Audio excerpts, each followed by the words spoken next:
ආයුබෝවන් Voice of Green Eco YouTube channel එකේ මීළඟ වීඩියෝව විදිහට මම සාකච්ඡා කරන්න බලාපොරොත්තු වෙන්නේ ඔබ අලුතින් ආරම්භ කිරීමට බලාපොරොත්තු වෙනවා නම් තමන්ගේම කියලා ව්‍යාපාරයක් හෝ කර්මාන්තයක් එසේ නැත්නම් නිවසක් ඉදිකිරීමේදී වුවත් ඒකට අදාළව ඔබ ගත යුතු නිත්‍යානුකූල පියවරයන් සම්බන්ධයෙන් තමයි දැනුවත් කිරීමට අදහස් කරන්නේ. රටක පුරවැසියෙක් විදිහට ජීවත් වෙනකොට අපිට අපේ තියෙන දේපල භුක්ති විඳීමේ අයිතිය අපිට තියෙනවා. නමුත් අපිට පුරවැසියෙක් විදිහට අපේ තියෙන අපේ ඉඩම අපේ වුණාට අපිට කැමති විදිහට ජීවත් වෙන්න හැකියාවක් නැහැ. අපිට මේ රටේ තියෙන නීතිවලට අනුගත වෙන්න සිද්ධ වෙනවා. අපේ නිවස උදාහරණයක් විදිහට අපිට කැමති විදිහට ඉදි කරගන්න පුළුවන්. අපිට සල්ලිත් තියෙනවා, අපේ භූමිය අයිතිය තියෙනවා. නමුත් අපි කුමක් හෝ ඉදිකිරීමක් සිද්ධ කරලා යාබද ඉඩමට ඒකෙන් බලපෑමක් සිද්ධ වෙනවා නම් අපිට අයිතියක් නැහැ ඒ නීති උල්ලංඝනය කරමින් මේක අපේ ඉඩම නිසා අපිට කැමති විදිහට ඉන්න පුළුවන් කියලා හිතලා ජීවත් වෙන්න. ඕනෑම පුරවැසියෙක් ඒ රටේ නීතියට යටත්. අනිවාර්යෙන්ම අදාළ අනුමැතීන් ලබා ගැනීම තුළින් තමයි මේ කියන ගැටලු निराකරණය කරගෙන සාධාරණව ජීවත් වෙන්න හැකියාව ලැබෙන්නේ හැම කෙනාටම.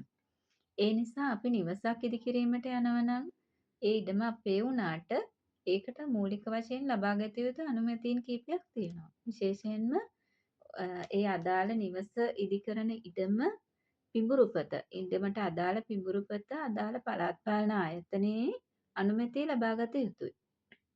ඒ ඉඩම අයිති වෙන්නේ ප්‍රාදේශීය සභාවකට වෙන්න පුළුවන්, නගර සභාවකට වෙන්න පුළුවන්, මහනගර සභාවකට වෙන්න පුළුවන්. ඒ ඕනෑම බල ප්‍රදේශයක් තුල පවතින අදාළ පළාත් පාලන ආයතනය මගින් නිවසක් ඉදිකිරීම සඳහා නම් ඒ ඉඩම භාවිතා කරන්නේ නේවාසික භාවිතය සඳහා කියලා පිඹුරුපත අනුමත කරගත යුතුයි.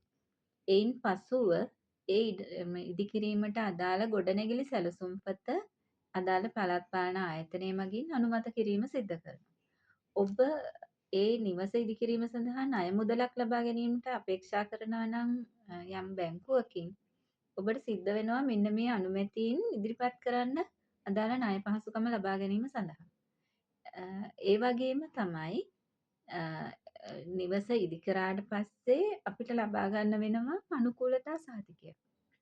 මේ අනුකූලතා සහතිකය ලබා ගැනීමේදී ඉදිකිරීම අදාළ ගොඩනැගිලි සැලසුම්පතේ යෝජනා කරපු ආකාරයටම ඉදි කරා කියලා තමයි අනුකූලතා සහතිකය නිකුත් කරන්නේ. ණය මුදලක් ලබාගත් අවස්ථාවක ඒගොල්ලෝ යම් මුදලක් රඳවා ගන්නවා. මෙන්න මේ අනුකූලතා සහතිකේ නොමැතිනම් ඒ රඳවාගත් මුදල ඔබට ලබා ගැනීමට හැකියාවක් නැහැ. මේක ඉතා වැදගත්. මම හිතනවා ඔබට ඒ වගේ අපහසුවකටපත් නොවි ඒ කාර්යය නිවැරදිව කරගන්න නම් මූලික අධීරයේදී අදාළ අනුමැතිය නිවැරදිව ලබා ගන්න යොමු වෙන්න ඕනේ. ඒ වගේම තමයි අපේ රටේ තියෙනවා බලපත්‍ර ක්‍රියාවලි කිහිපයක්. ඒ විශේෂයෙන්ම ව්‍යාපාරික ස්ථාන සහ කර්මාන්ත පවත්වාගෙන යාමේදී මේ මූලික වශයෙන් මේ බලපත්‍ර ලබා ගැනීම වැදගත් වෙනවා. අදාළ නීත්‍යානුකූල කටයුතු ඉදිරියට කරගෙන යනකොට බලපත්‍ර එකකට එකක් සම්බන්ධ වෙලා තමයි පවතින්නේ. එතකොට එක අවස්ථාවකදී හරි ඒ අදාළ නීත්‍යානුකූල ලේඛන නිවැරදි ආකාරයෙන් ලබාගෙන නොතිබ්බොතින් ඔබට සිද්ධ වෙනවා ඔබේ කර්මාන්තය හෝ ව්‍යාපාරික ස්ථානය ඉවත් කර ගැනීමට වුවත් ඒක පවත්වාගෙන යන්න නොහැකියාව ලැබෙන්න පුළුවන්. නීතිමය ගැටලු වලට මුහුණ දෙන්න සිද්ධ වෙන්න පුළුවන්. ඒ නිසා මූලික අධීරයේදීම මේ දේවල් දැනුවත් වීම වැදගත් වෙනවා කියලා මම හිතනවා. ඔබේ කර්මාන්තය හෝ ව්‍යාපාරය සාර්ථකව ස්ථාවරව පවත්වා ගැනීම සඳහා. විශේෂයෙන්ම වෙළඳ බලපත්‍රය ලබා ගැනීමට සිද්ධ වෙන්න පුළුවන් ව්‍යාපාරික ස්ථානයක් නම් හෝ කර්මාන්තයක් නම් ඒත් අවශ්‍ය වෙනවා. ඒ වගේම පාරිසරික ආරක්ෂණ බලපත්‍රය ලබා ගන්න සිද්ධ වෙනවා කර්මාන්තයක් නම්. ඊට අමතරව මත්පැන් ආශ්‍රිත කර්මාන්තයක් නම් සුරාබදු බලපත්‍රය ලබා ගන්න සිද්ධ වෙනවා. හෝ මත්පැන් වර්ග තියෙනවා සමහර අමුද්‍රව්‍ය විදිහට කර්මාන්තවල භාවිතා කරනවා එතනෝල් වගේ දේවල්. එතකොට ඒකටත් සුරාබදු දෙපාර්තමේන්තුවේ බලපත්‍රය ලබා ගන්න සිද්ධ වෙනවා. ඒ වගේම තමයි ඔබ දැනුවත් වෙන්න ඕනේ තවත් වැදගත් කාරණයක් තියෙනවා. විශේෂයෙන්ම කර්මාන්ත පවත්වාගෙන යනකොට ඒ වගේ විදුලි බලය විශාල වශයෙන් පාවිච්චි වෙනවා.